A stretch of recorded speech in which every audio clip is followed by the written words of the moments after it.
All right, what's good, everybody? So I'm going to be breaking down some things, some very important things that to note that exist within playing, Akuma. Let me actually get rid of this.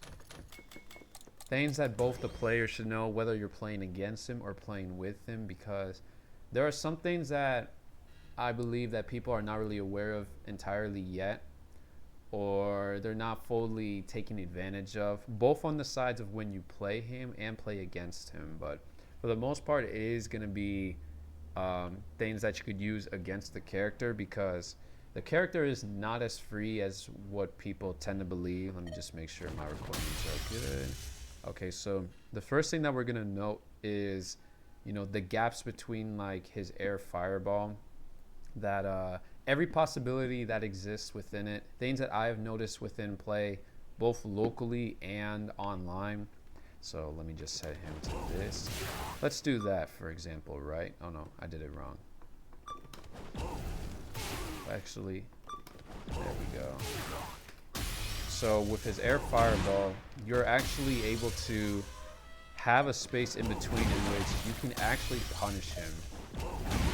And as you can see here, at that, even with the tiger knee angle, maybe if I were to switch sides, I'd probably get... There we go. Well, even then, right there too, like, you're able to get angles in which you'll actually punish Akuma for throwing the air fireball. Now, the disclaimer is with that is, as I'm pretty sure most people know by now, that there is angles in which you'll actually either trade or you will not be able to get the connect at all.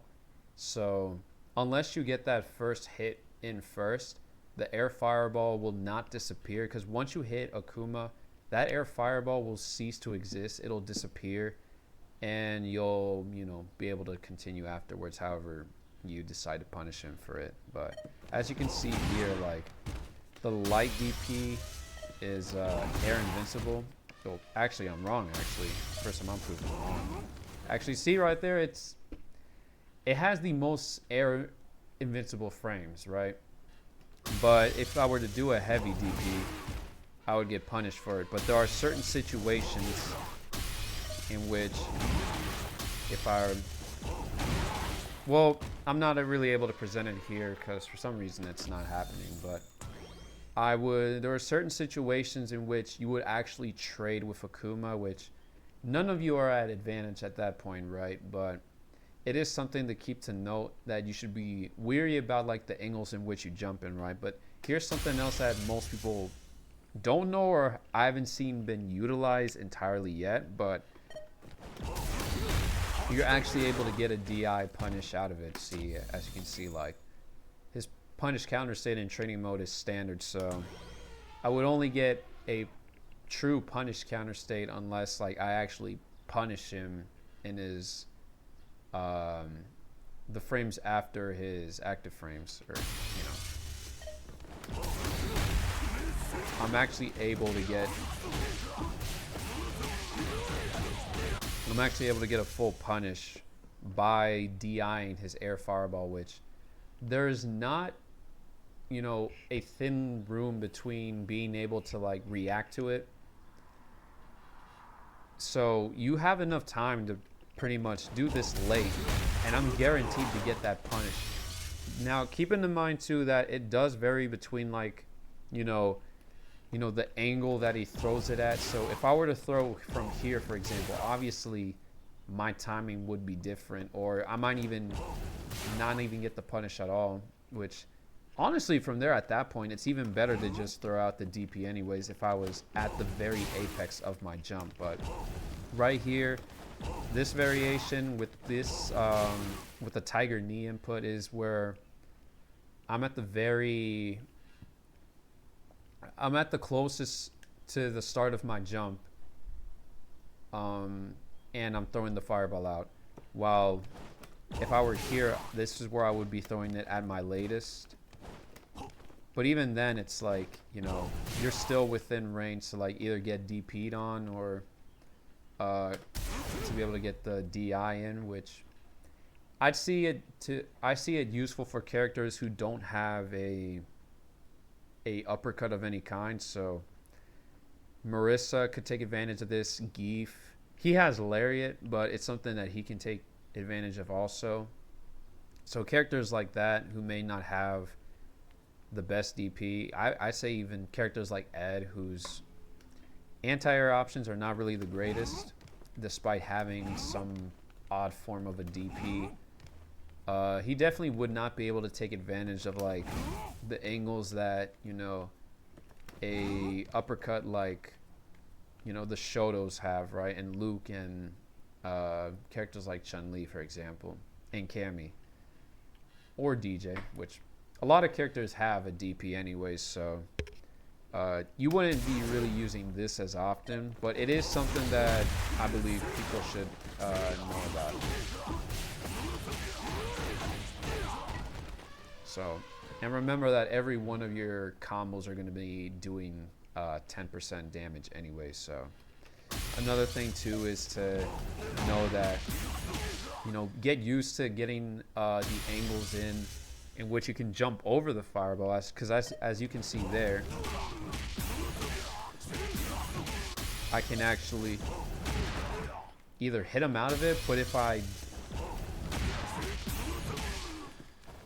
do it late enough, I'm actually able to get in a punish counter for it. So get used to that as well. Like I mentioned before, fireball timing and variations of it.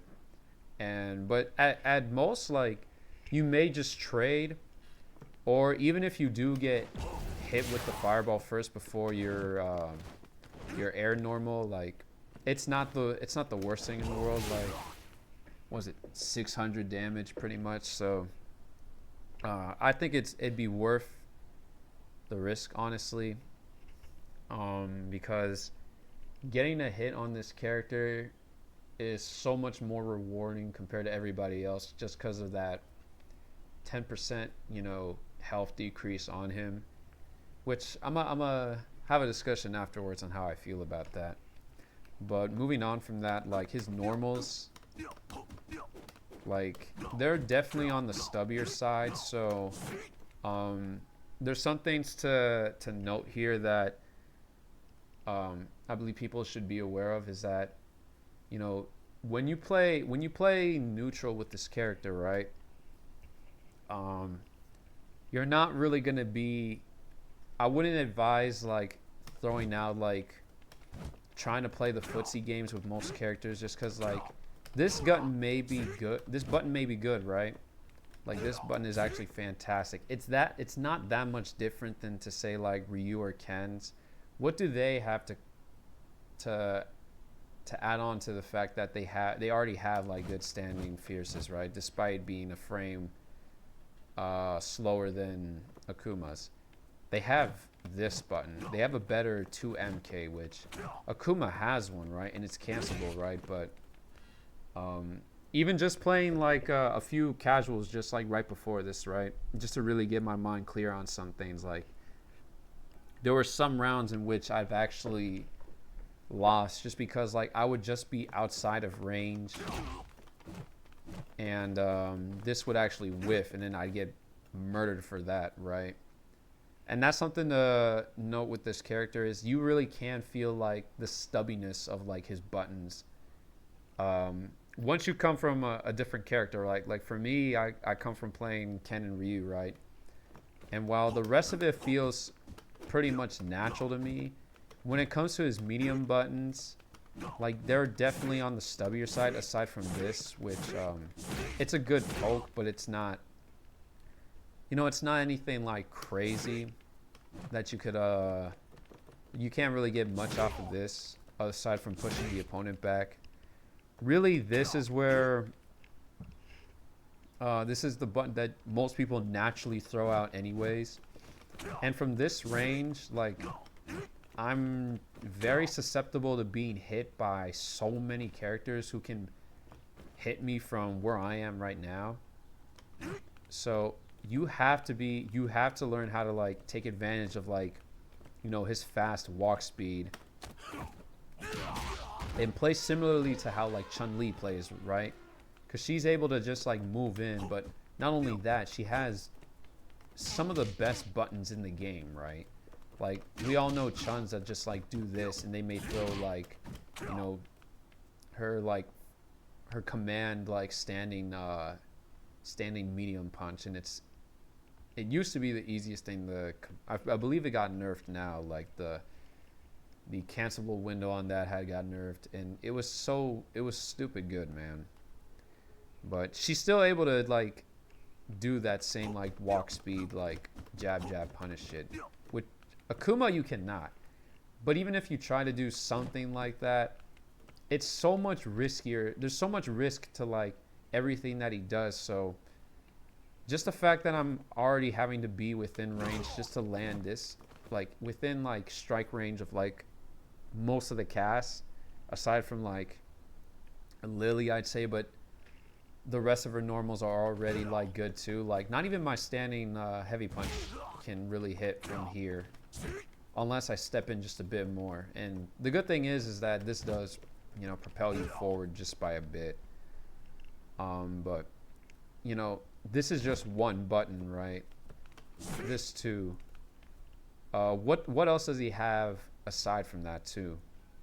He has this, which is, it's a button that it can be rewarding if your opponent blocks both hits, because you're +3 and you're able to get a strike throw mix from it. But the issue lies is when you know, the opponent is crouching, right?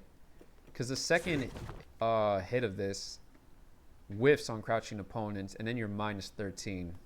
So this is something that I had set up before too. So let's have Kuma do this.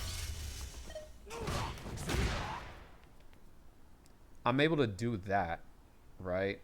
Or I'm able to do this. Well, I fucked that up, but the idea is that I'm able to get good punishes out of it, right? So just by whiffing a standing heavy kick, Akuma received 61% damage, right? But that's even more, that's really 71% because of the damage decrease in Akuma's health bar, right? So really every combo that you do is already 10% more. So that's an easy 70% of Akuma's health just for having him whiff the standing heavy kick, right? Let's not forget that, all right? So there's a lot of gaps within Akuma's like toolkit that can definitely be taken advantage of. While the one things that I will say that you should be taking advantage of when you're playing as Akuma, the fireballs. Like these fireballs are really good. The heavy one actually travels faster than both Ryu and Guile's heavy version of their fireball, which is actually really surprising to hear, honestly.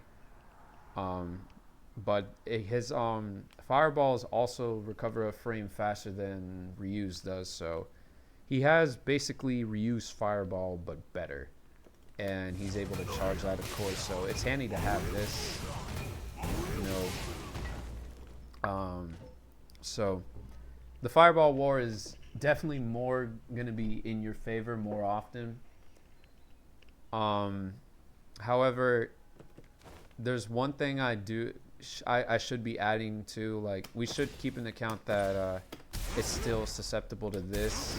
At a certain level, you'll have players actually start to attempt the DI to punish your fireball if they catch you spamming like this. And of course, the jump-ins are still able to be done, even though you do have a bit more, you have a frame, you know, short just to be able to recover faster, so you can get your anti-airs in and stuff. So that's a thing.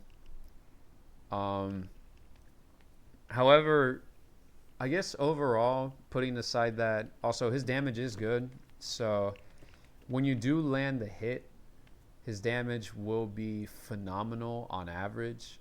Like, I still think he does I'm pretty sure he does a bit more average than Ken, and his more like higher damaging combos will do just as much damage as Ryu's does.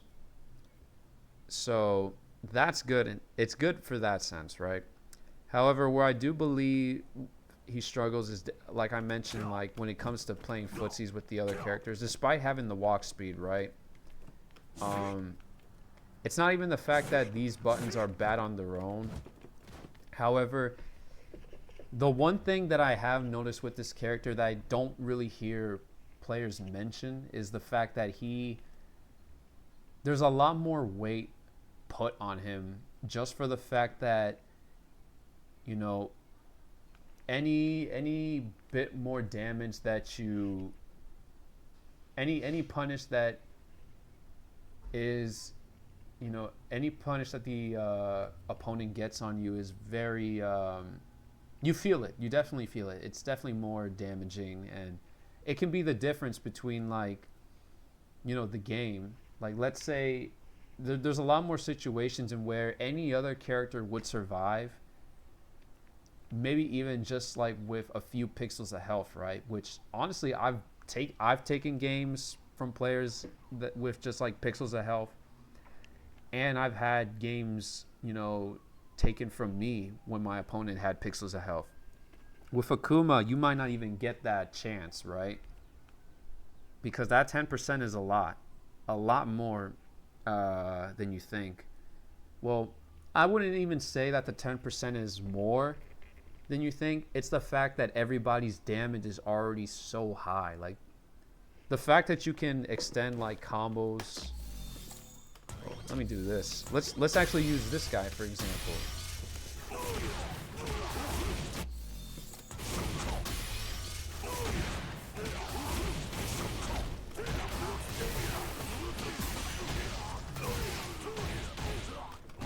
I messed that up.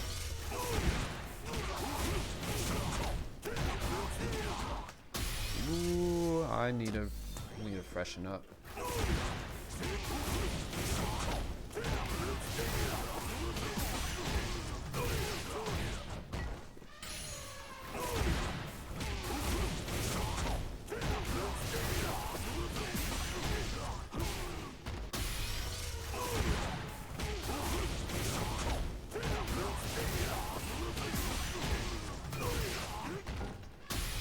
God, I hate doing Akuma's combos.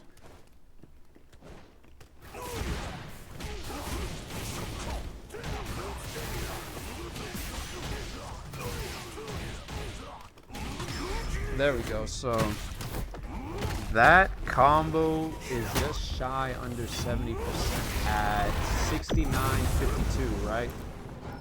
But as you can see there, that did roughly like 80% because it's Akuma, right? So add 10% to that, and you basically got, you know, 8k damage done. And it's not just exclusive to Akuma, right? Let me pull up. Let me pull up my board real quick.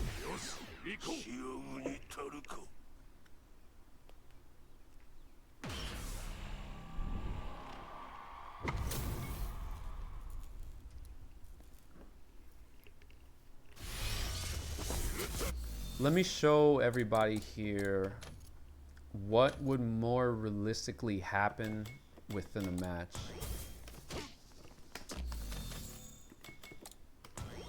So this is something that would most likely happen in a real-time match, right?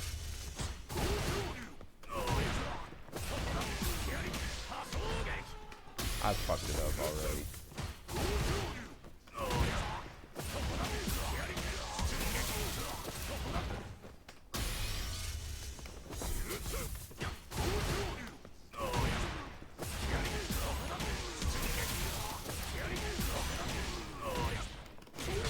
There we go, see?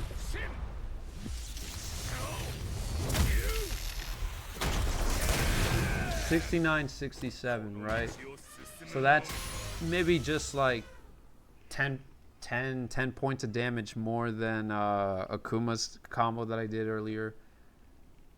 But I definitely showed a more realistic example of like what would 9 times out of 10 happen in a real match?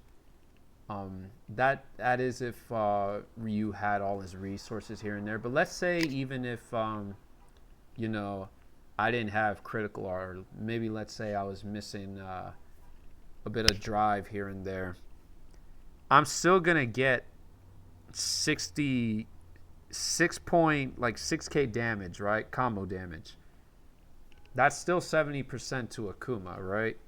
So very easily, for if I was playing Ryu, for example, it's a two-touch game pretty much on Akuma, and a lot of characters now have that open window to two-touch Akuma now, and it's even more prevalent now. It's even easier when you're Geef and Marissa and other characters with high damage like Ryu and Aki now, because she got buffed too. So you definitely feel the weight of, like, how much, like, the opponents can hurt you, which it leads me to the one thing I wish. It leads me towards the idea that I wish that he had 9.5k health instead, which from the start I had hoped that would have been the case. While initially I don't think 9k is really that bad, but the fact that everybody in this game is doing, at their most worst situation, when they have all their bar and they get the big punish, they're at worst doing like half your health, right? When getting 60k is not the hardest thing in this game to do, right? And all it takes is one simple mistake, right? And at a certain level when you play, you don't even have to be like at the top of the at legend, or like be at the top with like Mena and them and Punk, to really experience games in where like you and your opponent are picking each other's like tiniest mistakes, and it's leading to like, I forgot.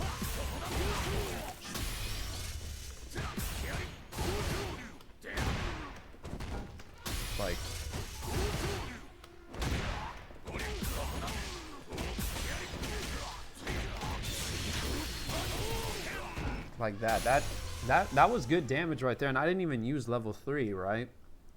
So just imagine like what the next hit would have been afterwards. If not two touch, I definitely would have killed him in 3 combos, right? So Akuma is dying not for the reason that I thought it was going to be for. Well, I mean, it really all does stem from the fact that his health is lower, but I believe that the way that we kind of viewed it, it's not for the reasons that maybe I believe most people are tending to look at the character as, because maybe 9k isn't bad. I still would have preferred 9.5, just so he could deal with the fact that everybody's doing, basically half your health from the get, even if you have a single bar of super. Because, I mean, character, like this guy, for example.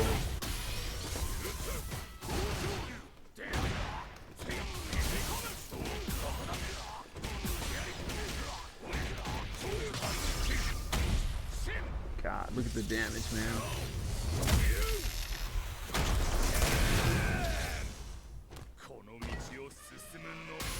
See, that combo right there was not even as complex as the first one I did, and it was only 200 health points shy of 69k. So 67% on every other, basically 68%, because I'm rounding up there at that point. But it's still 70% for Akuma, and that was punishing his Shoryuken attempt, his reversal attempt. So It's definitely a lot more.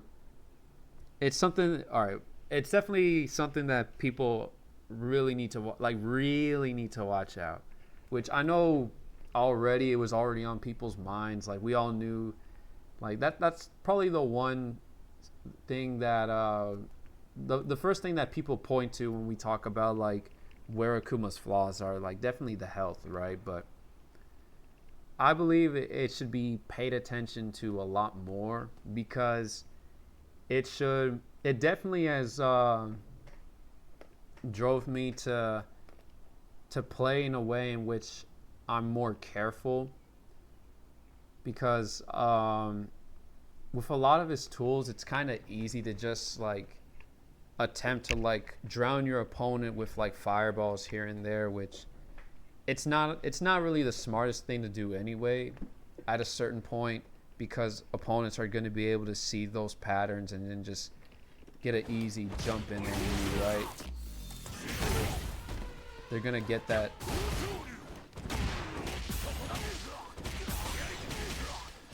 They're going to get a jump in into big combos here and there. And, you know, you're going to die for that, right? For the simplest mistakes. So these are things that you need to keep into account, right? What I found personally for me to be, you know, which led me to winning more games that I'm starting to really like drill in my head now is to play almost similarly to Ryu and to be a bit more patient and go move in at a slower pace, right?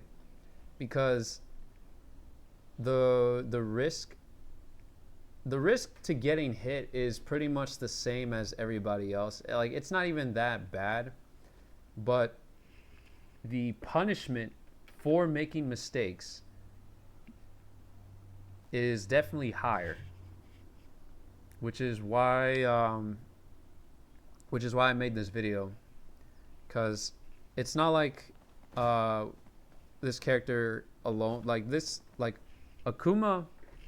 Akuma is definitely not a bad character. Like his tools are still pretty good, despite not being like the best not being the best like that I've seen them personally, especially when you compare to him and like his 4 iteration not being able to like camp around with fireballs, which I understand why Capcom did not include him the ability to do did not include him with the ability to do that, because it's not what most, not even what most fighting game developers are going for anyways. They definitely are prioritizing a bit more volatility or aggressive play in their games now, but Akuma is definitely he's kind of forced in a way to somewhat play aggressive, but at the same time not go in too much, because any mistake that he does do is almost guaranteed to have him lose the game.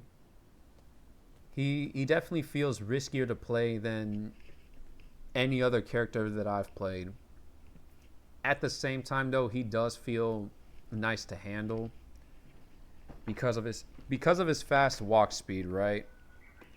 Like I'm able to just go in and out and shimmy, so it does kind of compensate for the fact that some of his normals are like on the stubbier side at least. So being able to walk up and grab, for example, has never been easier. He does have setups that I do have on my channel, which I do find catching a lot of people most of the time, but you definitely have to learn to be more intelligent with where you place, you know, when and where you place these setups and why. And you have to really understand and read the rhythm of your opponent to understand if they have you locked in too, because if they're able to read on how you're playing Akuma and stuff, like they will get the punishes on the air fireballs, right? They'll jump in on them, they'll start anti-airing them, right? They may find you throwing like this out a lot, and as I mentioned before, like you know, crouching this is not the thing you want your opponent to do. So there are definitely things you need to be careful about with playing this character. Um, Overall, how I feel about him after playing him in a bracket setting locally, and also um, just playing them online throughout. Now, keeping in mind too, I may not be meta or punk or stuff, but I am definitely more aware of like, you know, how the what the characters are capable of than I say like most people I've met, at least. And from what I can tell you is there is still a huge ceiling to explore with this character. So like there's definitely more to like his demon flips that I haven't even mentioned. There's definitely more to like, explore like with his combo routes, at least mid screen. And from what we know now, like, you know, at least he can, you know, combo in pretty much every way mid screen. So he has good corner carry, for example. He has good damage, and he still has good Oki on a lot of his moves, right? But these are things that I just wanted to, put out there just to like warn players who are either playing Akuma now or who plan on picking this character up. There's the risk that there is to playing him is a lot more. There's a lot more weight to it than you think. So, um, over time we will see how like he fares up against everybody. Right now, it's still unclear to me, but the reason why I even made like this video to begin with is not only that these were things that I had thought of before, but they were also kind of um, shared thoughts with Tokido. Shared meaning like I didn't talk to him or anything, but he had a video put out and explained his reason on why he picked Ken over Akuma. And some of the things that he pointed out there were actually some of the same thoughts that I had that I had that I had running around in my own head too, right? Because um, I even now I'm still like I still consider myself like majorly Ken main, but this character is a lot more difficult to play with than Ken, and Ken doesn't feel like he's required to, you know, play as perfect as this character does.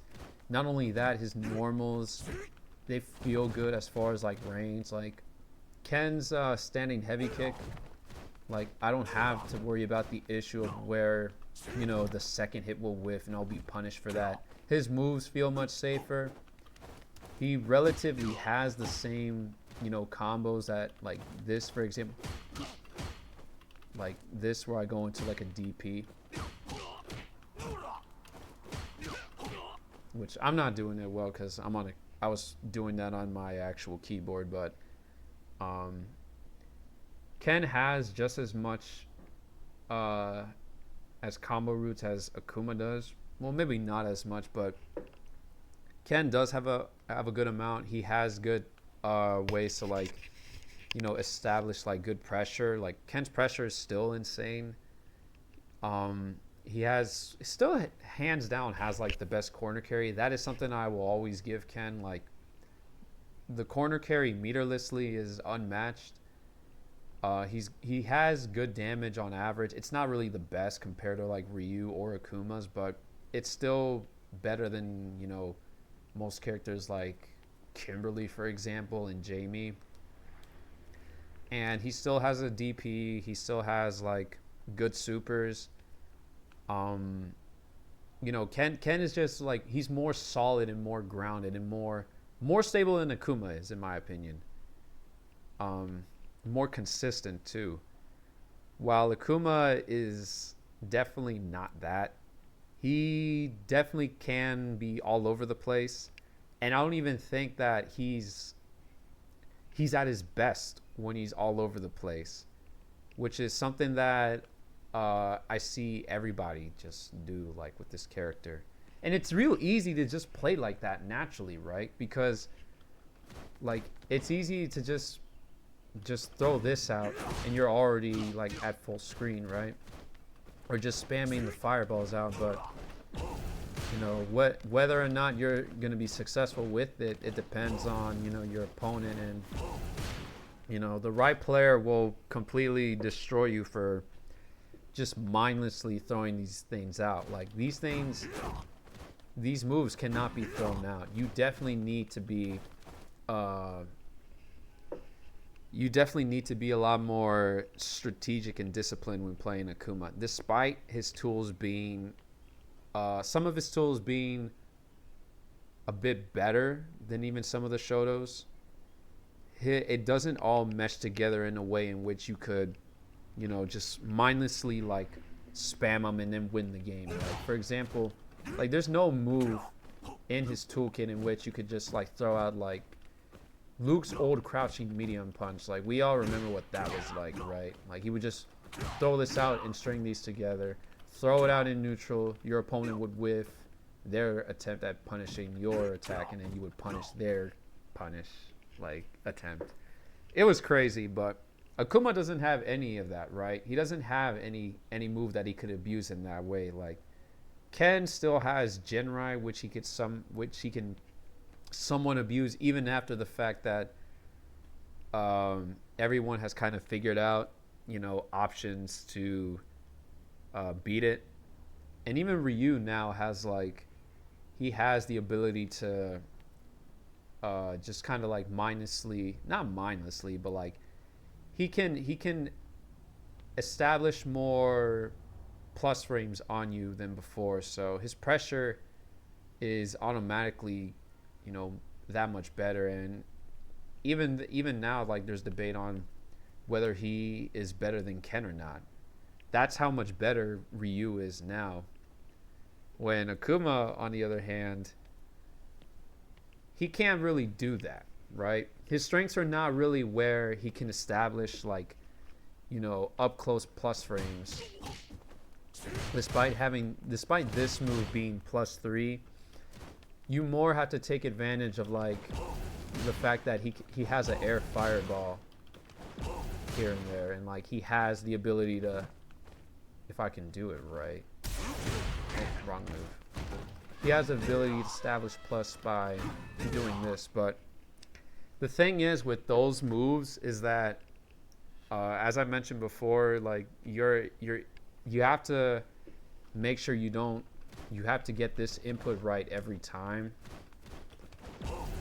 Which sometimes there was actually a set that I played that I actually lost because I was doing the tiger knee input motion, and then I actually got a heavy punch instead, which it costed me the game. And you know, if you're playing in bracket and stuff, it's definitely something that you don't want to happen.